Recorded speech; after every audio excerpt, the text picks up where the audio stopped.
Donald Trump has humiliated Europe, and how? His reason is clear. European nations have made America into a cash cow for their security. They have not spent what they needed to on defense and evaded his repeated exhortation to raise their defense budget. In fact, Donald Trump's message is absolutely clear. If America does the spending, America will take the decisions. Europe, used to being mollycoddled, is dazed, confused, helpless, defenseless even. On Tuesday, in fact, American and Russian officials met in Riyadh to discuss ending the Ukraine war. Left out in the cold, European leaders are recalibrating their limited options. On Wednesday, French President Emmanuel Macron called a second emergency meeting of European allies. Europe, infuriated by the exclusion, warned that no deal could be made by America and Russia over Ukraine without Europe at the table. Washington and Moscow were not listening. Trump is not plotting against Europe. He is merely pointing out Europe's irrelevance to a watching world.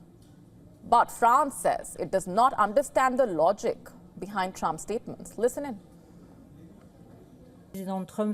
United States President Donald Trump makes statements as the days go by, all of them extremely proactive, without consulting European countries, France no more than the other European countries, and we are trying to understand the coherence over time.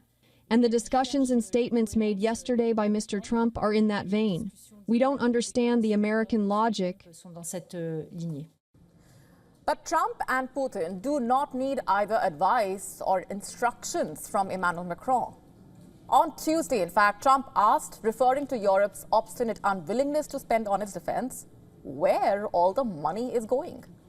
And we have to equalize with Europe, because Europe has given us given a very much smaller percentage than that. I think Europe has given 100 billion, and we've given, let's say, 300 plus. And it's more important for them than it is for us. We have an ocean in between, and they don't. But where is all the money that's been given? Where is it going? And nobody, I've never seen an accounting of it. We give hundreds of billions of dollars. I don't see any. If you think that's harsh, consider this. European countries spend about 1/3 of what America spends on defense. The result? The defense capability of Europe from Britain to Poland is only 10% of America's, 10%. They know they are vulnerable, but they spend their budgets on a good life for their people in a way instead of defense of the realm. They have become dependent. They have lost their security independence. And an American president has now decided to show the world that the European emperor has no clothes. They have become lax, inefficient in their spending. Washington claims that it is being realistic, not negligent. In fact, following the high-stakes meeting in Riyadh, the U.S. Secretary of State Marco Rubio said neither Europe nor Ukraine were being sidelined, and also that any solution to the Ukraine war must be acceptable to all. Not just that, Rubio also later briefed the top diplomats from France, Germany, Italy, Britain, the EU about the discussions that took place in Riyadh. Now, the fact of the matter is that Trump and Putin will decide the future of Ukraine and the security of Europe. The deal they reach will have to be accepted by the secondary powers. Meanwhile, Russian officials did not mention offering any concessions, and US officials did not claim to have secured any during Tuesday's meeting. They have not set a date for a meeting between Trump and Putin, but both leaders have expressed a desire for such a meeting.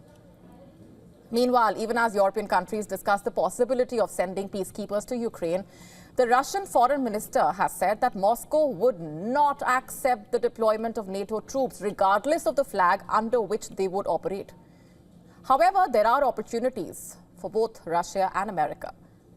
Lavrov has indicated that there is a high interest in lifting economic barriers between the US and Russia. Rubio has also said that since European countries have also imposed sanctions on Russia, they would need to be involved in discussions about lifting them. So if the war ultimately ends, Rubio suggested it would unlock opportunities for US-Russian cooperation, potentially leading to some pretty unique, potentially historic economic partnerships. The fast-moving diplomacy, which started with a phone call between Putin and Trump just 6 days ago, has understandably caused alarm in Ukraine and European capitals. They worry that the two leaders could quickly strike a deal that ignores their security interests, rewards Moscow in a way, and leaves Putin free to threaten Ukraine or other countries in the future. But if Tuesday's talks are any indication, Washington means serious business. And as for Europe, perhaps Trump is exactly what they need. Someone to tell them it's time to grow up and grow out from America's security umbrella. Western Europe has been told to look after itself, and if it does not, there will be no babysitters from Washington anymore.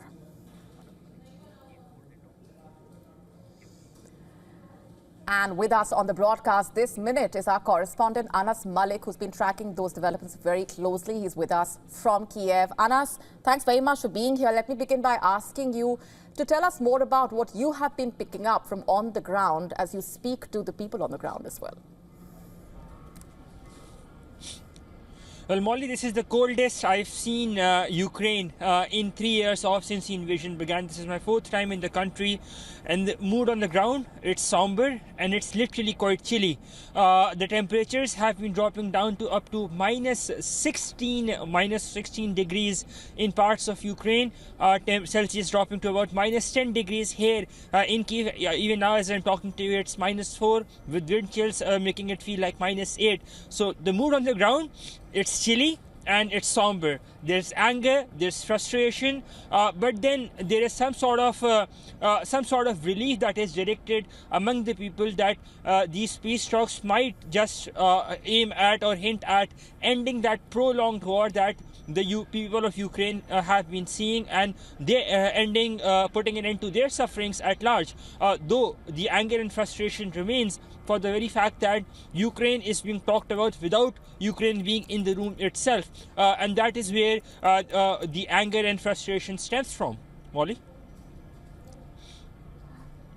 Right. Anas, what more can you tell us about what's transpired over the last few hours, especially with Keith Kellogg in Kiev, and a lot of anticipation, speculation even, and optimism in a way, as you're suggesting, about some headway and the possibility of the war ending? See, the thing is that people on the ground, you have a mixed bag of emotions or mixed bag of feelings. You talk to the normal people, they want the war to end, yes. Everyone wants the war to end.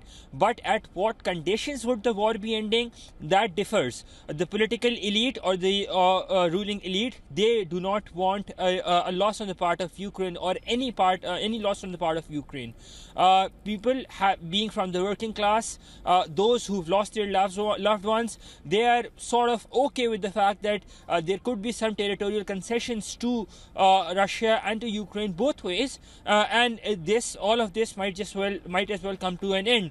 So in the past 24 hours or so, since the US and Russia negotiations have been taking place in Saudi Arabia, we've seen a barrage of attacks happening, especially in Odessa, where more than 160 plus drones were fired. 106 of them were intercepted, but at least 4 people have been injured. Now, these drones had largely been targeting energy and heat infrastructures, and as I said, the temperatures have been dropping down to about minus 16 degrees in parts of Ukraine. So these are largely aimed at causing or hindrances to the civilian lifestyle or to of daily use. So that being said, a short while back, the Russian president made his claim that an infantry brigade, the 810th Infantry Brigade of the Russian military, had entered into the Sumy region, a claim that has been duly denied by Kyiv, and immediately rather denied by Kyiv, saying that it was a handful group of saboteurs who were on a reconnaissance and they were intercepted, and right now there are no Russian troops on ground. Now, why is this significant? For the very fact that when the invasion began in February 2022, the Russian forces had withdrew from the Sumy region itself. So that is why the comments by the Russian President makes it very significant. Indeed, and we are coming back to you as and when we have further updates coming in. Anas, thanks very much for now. To stay up to speed with the latest news, download the WION app and subscribe to our YouTube channel.